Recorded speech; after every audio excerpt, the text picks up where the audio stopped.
Since I'm already in my little corner and I can't sleep, I'm just going to do a review of the final Strife. I already did a review on my page, but it was just like a written review. It wasn't like a visual review. But basically, this book is about this girl that is swapped at birth. She has red blood, and red bloods in this society are like the top of the pyramid. Blue bloods are in the middle of the pyramid. They're called dusters. And at the bottom of the pyramid, it's the ghostings.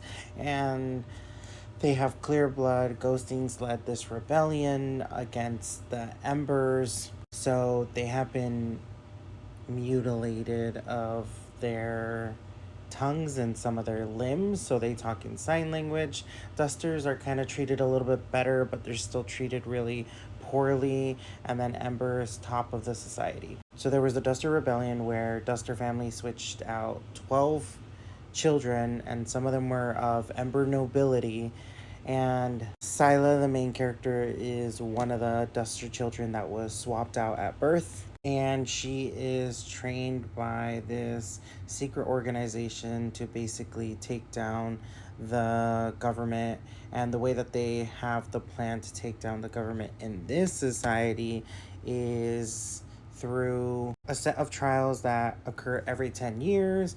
And these trials are meant to determine who is going to be the leaders for the next 10 years. So anybody that's of Ember blood can participate in these trials, and Scylla is supposed to participate in the trials, but the day that she's supposed to sign up, she ends up getting really drunk and really high, and she ends up breaking into the girl that she got swapped at birth with palace room, and she confronts her. Like, she doesn't confront her about anything, but she just wants to see who she is.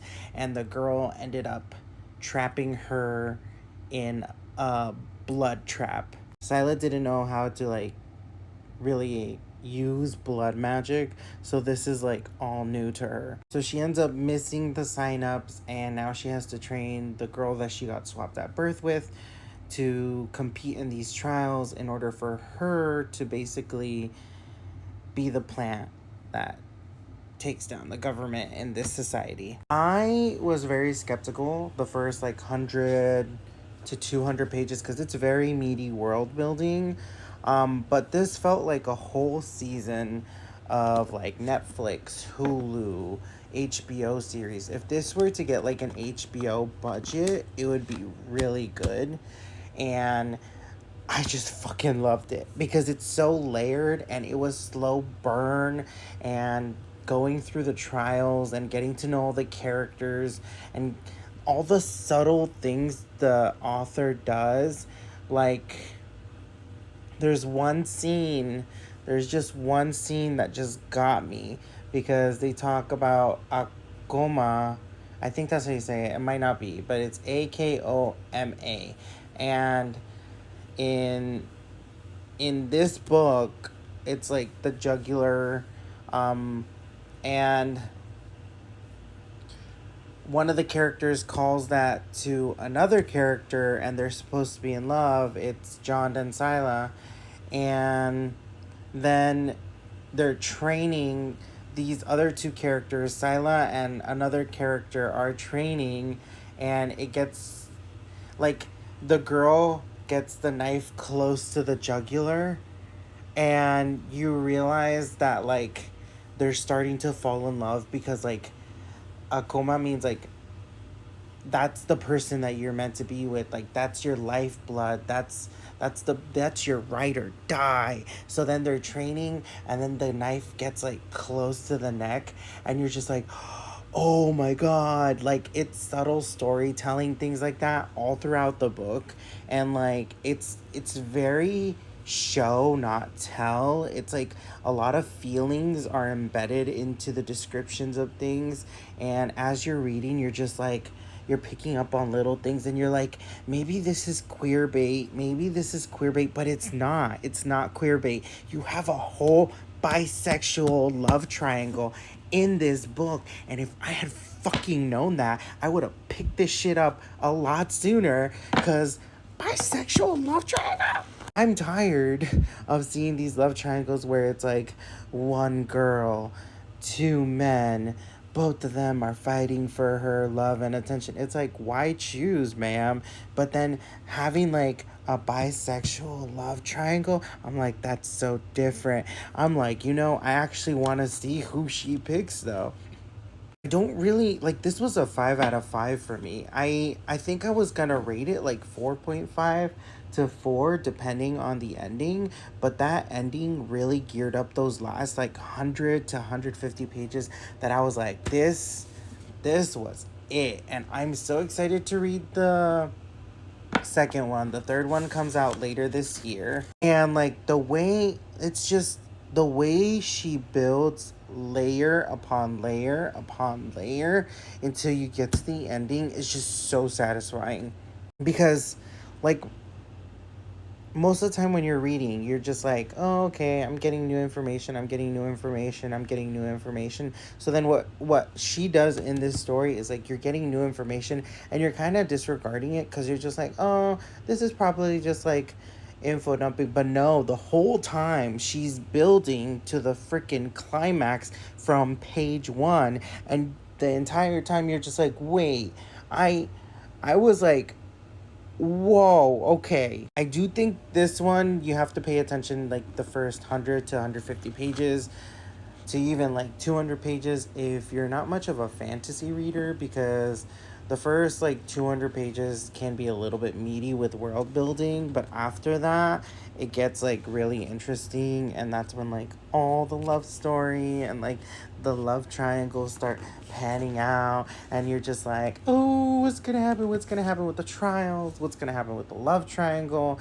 And there's just always this sense of like impending danger because Scylla is in such a like endangered situation where she can probably be unalived at any moment. And this follows three different characters.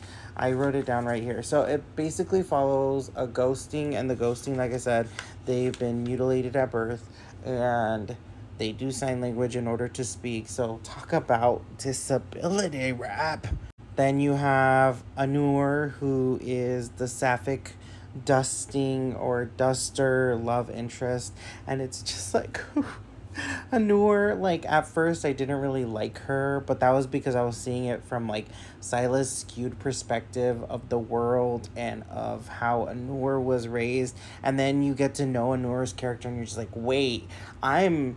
I'm on Silas' side, but I'm also on Anur's side, because Anur is just like, she's just trying to live her best life, and she's been through it, and her mother just treats her poorly. And then Scylla is an ember. She's she is a mess in distress. She has a drug addiction. She's bisexual. It's just all the representation in this is just amazing to me. I do think there are like trigger warnings that people should be aware of.